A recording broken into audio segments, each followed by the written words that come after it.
నమో శ్రీనివాసాయ నమః. నమో వెంకటేశాయ నమః. అందరికీ నమస్కారం అండి. ప్రతిరోజు రాశి ఫలితాలు తెలుసుకోవడానికి ఇంకా మన ఛానల్ సబ్స్క్రైబ్ చేసుకోకపోతే ప్లీజ్ సబ్స్క్రైబ్ చేసుకోండి.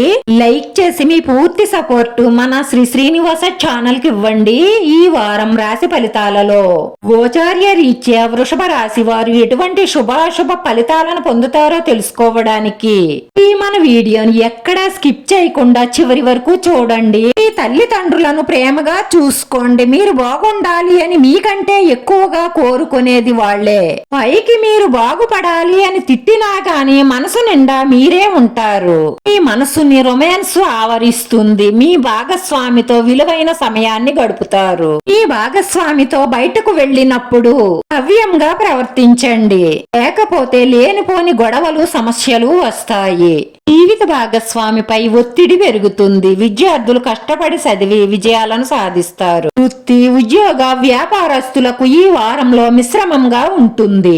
ఎప్పుడు మాటలు అసలు నమ్మకండి. పట్టుదలతో పని చెయ్యండి. లక్ష్యాన్ని చేరుకోండి. చర్చలు, వివాదాలకు దూరంగా ఉండడం మంచిది. అవకాశాలను సద్వినియోగపరుచుకోండి. లావాదేవీలలో ఓర్పుగా ఉంటారు. అవకాశం రావడం గొప్పతనం కాదు, దాన్ని తెలివితేటలుగా వినియోగించుకున్నవాడే అదృష్టవంతుడవుతాడు. ప్రేమ బంధం ఎదుగుతుంది. అందరి మద్దతు మీకు లభిస్తుంది.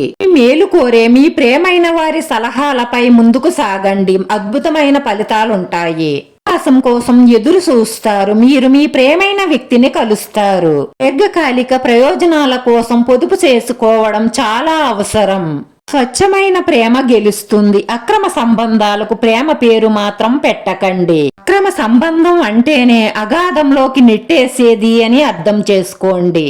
మనసులో మలినం లేకుండా ఉంటే మనిషి ప్రశాంతంగా ఉండగలుగుతారు. మీరు పనిచేసే చోట మీ తెలివితేటలను, మీ లౌక్యాన్ని వాడండి.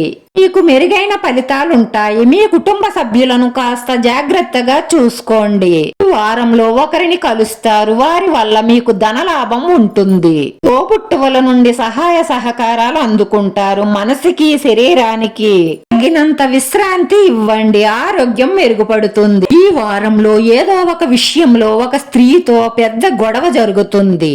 కానీ మీరు అదుపు తప్పి ఒక మాట జారారు అంటే ఆ గొడవలు చాలా పెద్దగా అవుతాయి. ఎలాంటి సమస్యనైనా సరే శాంతంగా పరిష్కరించుకోవడం అలవరుచుకోండి. లేదంటే ఆదాయ నష్టాలు, ఆరోగ్య నష్టాలు రెండూ కలుగుతాయి. ఏ గొడవకైనా సరే కారణం మూడో వ్యక్తే అయి ఉంటారు. అలాంటి వారి మాటలు నమ్మకండి.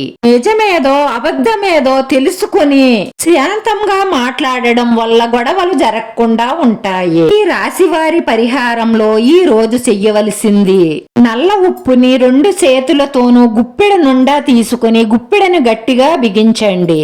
2 గుప్పెళ్ళు మీ ముందు ఉంచుకుని మీ ఇష్ట దైవాన్ని మనస్ఫూర్తిగా తలుసుకొని 9 సార్లు ఒకసారి కుడి చేత్తోనూ మరొకసారి ఎడమ చేత్తోనూ మీ చుట్టూ తిప్పుకోండి. ఇలా చేస్తున్నప్పుడు కళ్ళు మూసుకొని చాలా ప్రశాంతంగా కూర్చోండి.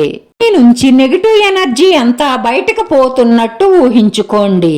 తరువాత ఆ ఉప్పుని నీటిలో వెయ్యండి. ఇలా చేయడం వల్ల తప్పకుండా మీ ఇంట్లో ఉన్న, మీ ఒంట్లో ఉన్న నెగిటివ్ ఎనర్జీ అంతా బయటికి పోయి మీరు అనుకున్న పనులు అనుకున్నట్లుగా పూర్తి కావడమే కాకుండా మానసిక ప్రశాంతత లభిస్తుంది. వీడియో నచ్చితే లైక్ చేయండి, షేర్ చేయండి. మీ లైక్ మాకు ఎంతో విలువైంది. మీరు లైక్ చేయడం వల్ల ఈ వీడియో కొంతమందికి చేరుతుంది. నా శ్రీనివాస ఛానల్ ని ఆదరించండి. అందరికీ ధన్యవాదాలండి. నమో వెంకటేశాయ నమః.